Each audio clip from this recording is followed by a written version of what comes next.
आप सभी को नमस्कार प्रणाम। कैसे हैं मित्रों आप सभी।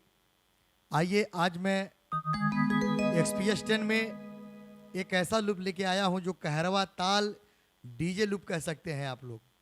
कहरवा ताल में डीजे लूप, और इसमें आप पुराने से पुराने गाना, नए से नए गाना बजा सकते हैं। आप आइए मैं आप लोगों को दिखा रहा हूं, कुछ झलक दिखा रहा हूं इस लूप का।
तो दोस्तों, ये रहा है आप लोगों के बीच में।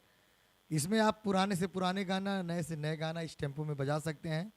और एक्सपीएस 10 वालों के लिए बड़ी अच्छी ये लूप है, तो आप लोग ले सकते हैं, संपर्क कर सकते हैं लूप के लिए। बहुत बहुत धन्यवाद, नमस्कार।